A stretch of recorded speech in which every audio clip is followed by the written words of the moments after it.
boa tarde a todos, é um prazer começar mais um Mercado Financeiro. Eu sou o Samidana, ao meu lado Luiz Arthur Nogueira. Boa tarde, Luiz. Boa tarde, Sami, boa tarde a todos, sejam bem-vindos. Hoje nós temos um programa especial para você que está aproveitando o feriado para fazer a sua declaração de imposto de renda.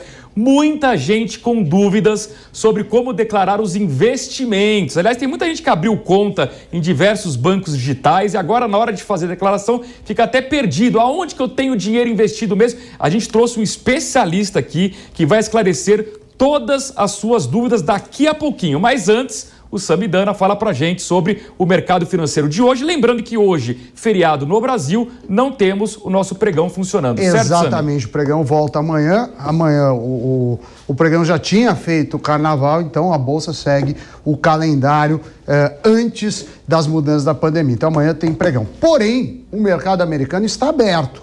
E por estar aberto, a gente pode ver qual o desempenho das ações brasileiras. Por lá a gente tem um gráfico, que é o primeiro gráfico, eu vou pedir para colocarem na tela. Temos o gráfico. O gráfico tem um probleminha técnico, mas de qualquer forma, as ETFs brasileiras, se chama EWZ, caem 2,37 no momento. Tá uma queda desse valor puxada por Vale, Natura e Magalu. Então, a gente pode esperar que amanhã tenha uma abertura em baixa. Vamos aproveitar, então, nosso convidado para extrair o máximo de informações. Então, seja bem-vindo. Ele que é especialista em finanças pessoais, Thiago Martello. Thiago, você sabe que declaração de imposto de renda foi adiada agora para maio, mas muita gente tem dúvidas. Eu queria começar com a seguinte pergunta: o que é preciso declarar em termos de investimentos? Perfeito. Muito boa tarde a todos vocês, pessoal de casa. É um prazer estar aqui. E essa pergunta, ela é bem simples de responder. Na verdade, assim, tudo que você tem de dinheiro, em qualquer lugar que esteja, você tem que declarar, porque a Receita precisa saber que esse dinheiro existe. Até para que um dia você possa usar ele, né? Senão, do nada, se entra essa grana na sua conta sem nenhum histórico, aí fica complicado. Então, tudo que você tem, independente de onde, tipo de produto, mesmo os isentos, você tem que declarar. Tem que constar que você é dono desse dinheiro. Thiago, vamos tentar então pegar aí o nosso telespectador pela mão, né, o nosso ouvinte aqui do programa Mercado Financeiro, passo a passo, o que a gente faz nesse feriado. Vamos aproveitar esse tempo aqui do feriado para poder fazer a declaração do imposto de renda. Imagino eu que o primeiro passo é pegar os informes de imposto de renda que as diversas casas de investimentos, bancos, corretoras fornecem automaticamente, porque lá tem informação importante do quanto você tem investido e principalmente aqueles códigos complicados na hora de fazer a declaração do imposto de renda, aonde a gente coloca cada item, cada linha. É por aí mesmo? É isso mesmo. Ninguém precisa ser um expert aí na parte de tributação para conseguir minimamente fazer a declaração do imposto de renda. É claro que se você puder contar com a ajuda de um especialista é melhor, mas os informes já ajudam bastante a iniciar o seu processo de declaração de imposto de renda. Então, primeira ação é sentar a bundinha aí na frente da televisão, do seu computador, reunir a papelada aí de todas as corretoras onde você tem as suas contas abertas, os seus ativos, para que, uma vez com toda essa documentação na mão, fique mais fácil o início desse processo. Tiago, beleza. Então a pessoa foi lá, então em cada banco, em cada corretora, em cada lugar, instituição financeira que ela tem a conta, baixou. Então vamos por classes. Poupança não tem imposto. No entanto, precisa ser declarado. E eu já queria emendar que você comentasse também dos instrumentos de renda fixa, como o Tesouro Direto, os CDBs, em que o imposto é retido da fonte. Então, queria que você falasse disso. Vamos separar em renda fixa e renda variável, que acho que vai ficar mais claro para os nossos espectadores e ouvintes. Perfeito. Todas as rendas fixas que você tem que declarar imposto de renda, é uma preocupação a menos que você tem que ter, né? Efetivamente, o que você tem que pagar de imposto em cima do que você teve de lucro, não é você que tem que fazer esse cálculo. Não tem nada a ver lá com você ter que pagar ou não o seu imposto de renda. Você tem que declarar, dizer que é seu, mas quem aufere se teve lucro, prejuízo, se tem que pagar, qual é a alíquota e tudo mais, é realmente aonde está esse investimento, seja no banco ou na corretora, muito bem dito, tá? Então, mesmo os isentos, tem que declarar, mas não é você que tem que apurar o cálculo, qual a alíquota que está e quanto tem que ser pago. Quem faz isso realmente é o órgão onde está a sua grana. Agora, Tiago, de qualquer forma, ainda na renda fixa, daqui a pouco a gente vai para ações, renda variável, ainda na renda fixa tem que ter uma tabela de imposto de renda que tem aquela lógica de quanto maior o prazo do investimento, ou seja, quanto maior for o tempo que você dê seu dinheiro lá investido, menor é a alíquota. É isso mesmo? Explique, por favor. É isso mesmo. Então, funciona basicamente assim. Qualquer investimento que você faz na renda fixa, ou mesmo em fundos de renda fixa, multimercado, se você tirar todo o seu investimento num prazo de até 6 meses, tudo que teve de renda, ou seja, o fato gerador para você ter que pagar imposto é ter tido renda, tá? E aí você paga 22,5%. Se você ficar de 6 meses a 1 ano, cai para 20%. De 1 ano a 2, 17%. E chegando aí no final a 15%. É a menor alíquota possível desses ativos. Vale complementar ainda que caso você tenha ficado menos de 1 mês, ainda tem o IOF. Agora, muita gente começou a investir em criptomoedas. Criptomoedas, aí tem transações de pessoa com pessoa, tem as pessoas que os investidores usam as exchanges. Qual que é a regra, Tiago, para a declaração de criptomoedas? Olha, tem bastante novidade nesse ano chegando para fazer então a declaração das criptos, então é super útil você dar uma atenção especial, acompanhar outros textos, enfim, a sua própria corretora pode tentar te auxiliar nisso, mas de uma forma bem resumida aqui para trazer para o telespectador, a ideia é, se você tiver a partir de R$5 mil em cripto, você já tem que declarar, você tem que dizer que você tem, não necessariamente você vai pagar o imposto. O imposto ele só acontece se você fizer uma movimentação a partir de R$35 mil. Então, movimentou a partir de 35, pode dar, então, o fato gerador para que você tenha que pagar o imposto. E aí, esse imposto ele é progressivo. Até R$5 milhões, você paga 15%. Desculpa, 15%. Até 10, 17,5%.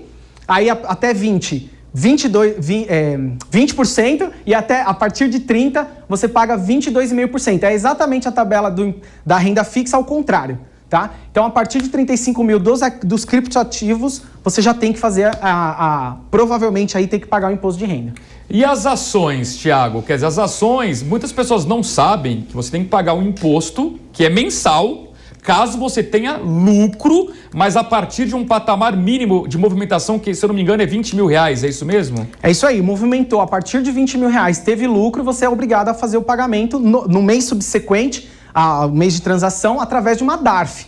Que aí, no seu imposto de renda normal, pessoa física, você só vai fazer um apanhadão isso no ano, para saber se você auferiu lucro, prejuízo, que caso tenha tido prejuízo, você até pode abater isso no imposto do ano seguinte. Mas a ação de você estar aí legalmente fazendo as suas transações em bolsa, essa ação ela é mensal, tá certo? Então é assim que funciona. Mas tem um limite, né, Tiago? Até um determinado limite, você não paga imposto em ações. Assim até 20 mil. Isso, até 20 mas mil. Day trade, a regra é diferente, eu queria que você chamasse a atenção. É isso aí, day trade não tem essa regra, tá certo? Então, só para explicar aqui, eventualmente, para quem não está familiarizado com os termos, né? Day trade é quando você faz uma compra e venda de ação no mesmo dia, talvez ali até em minutos. Então, quando você ofere lucro em day trade, não tem essa boiada aí de não pagar imposto limitado a 20 mil, como as ações em compras e vendas em dias diferentes.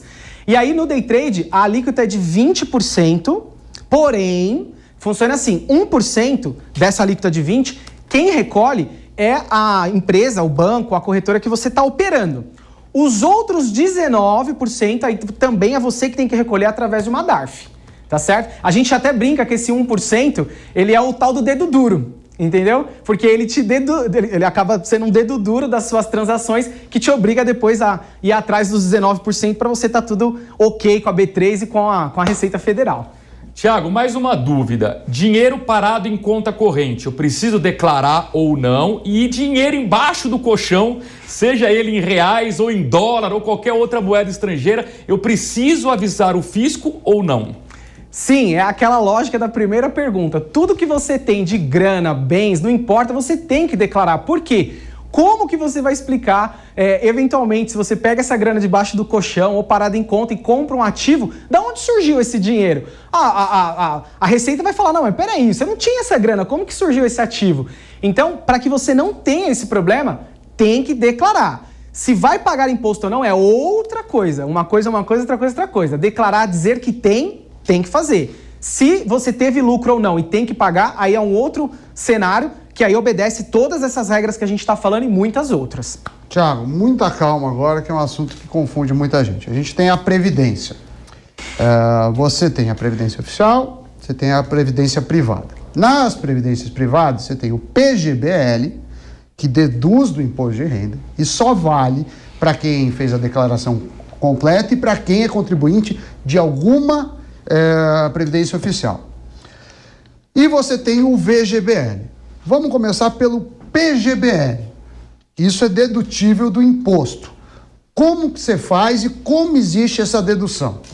Perfeito. Olha, aqui está uma grande oportunidade para que você aí que paga muito imposto de renda direto na fonte, você é um CLT, servidor público, está aqui uma grande oportunidade para você ter uma devolução interessante de tudo que você pagou no ano seguinte, no ano anterior.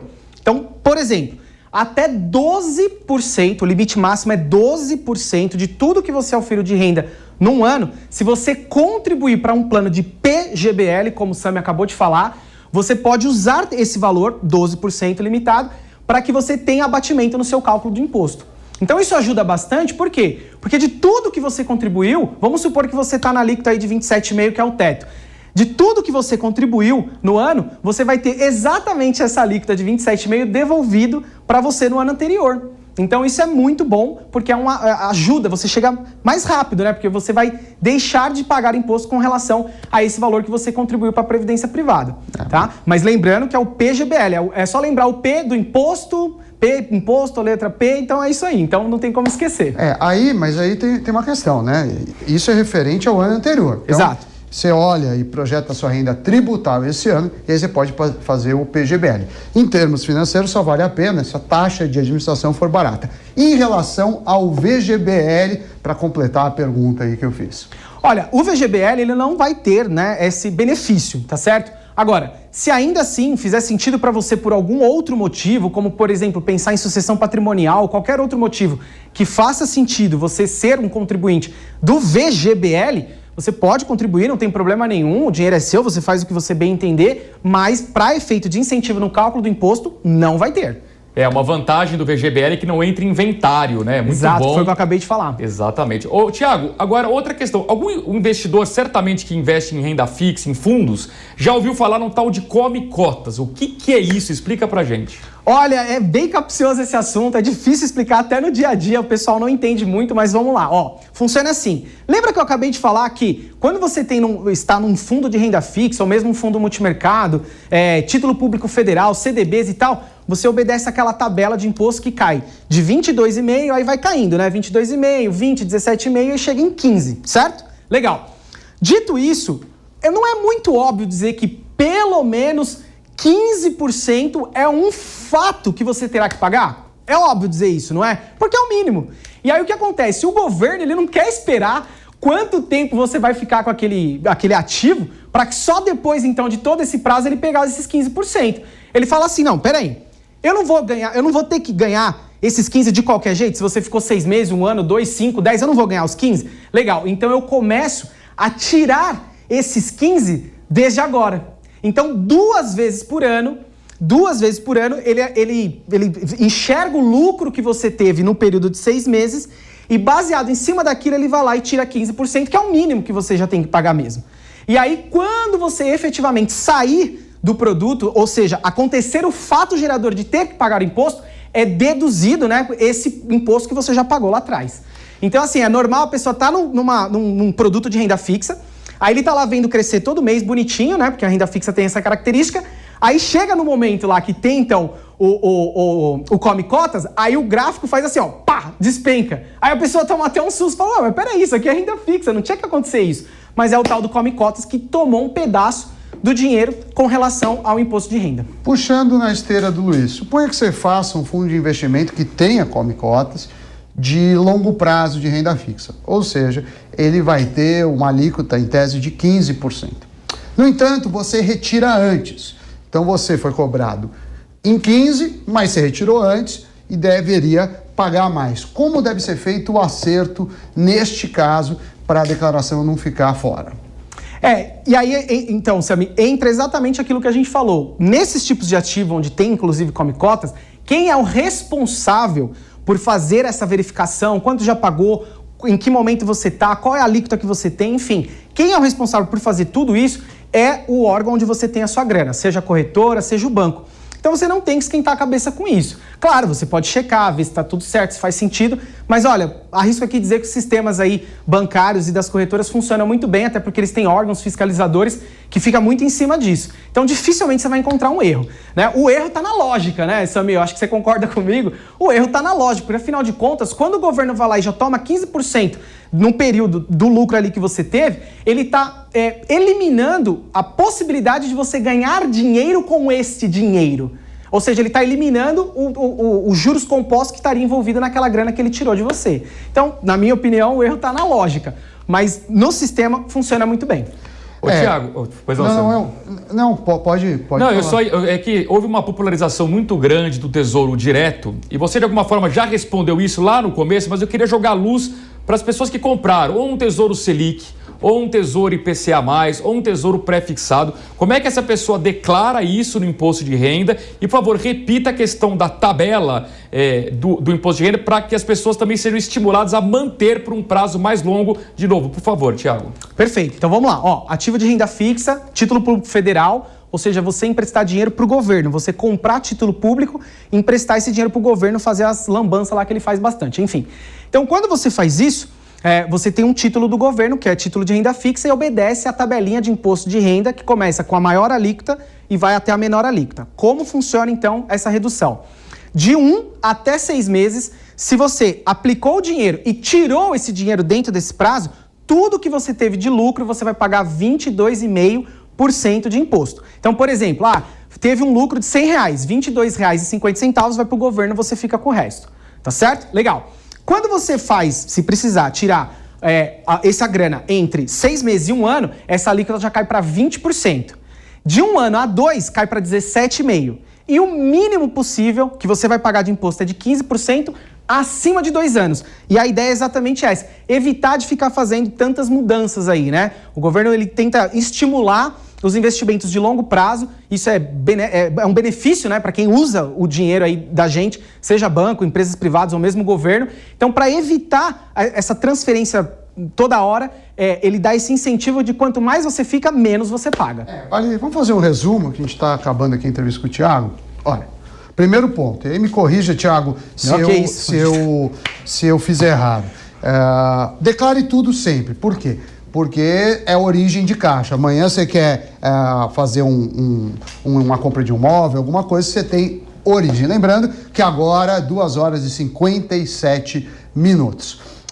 Continuando. Então você declara tudo.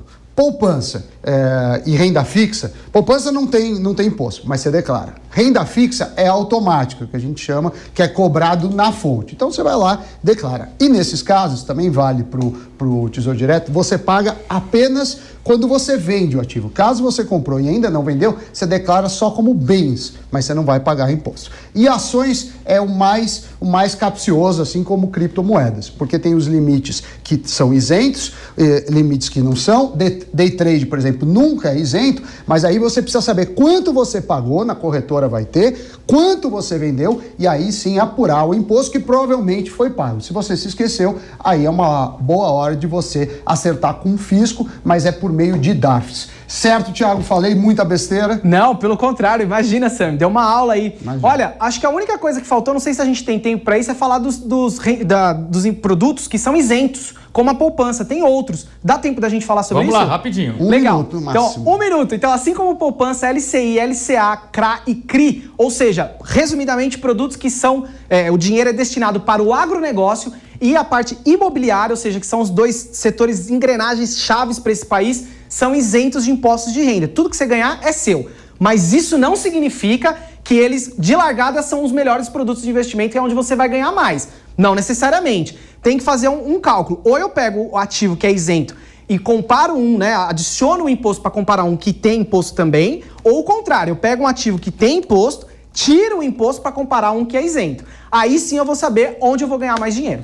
Ô, Thiago, só para deixar bem claro, então, é isento, não paga imposto de renda, mas tem que declarar agora, não é isso? Exatamente. Tem que declarar, o governo tem que saber que você tem essa grana para não dar problema lá na frente quando você quiser realizar para fazer alguma outra coisa.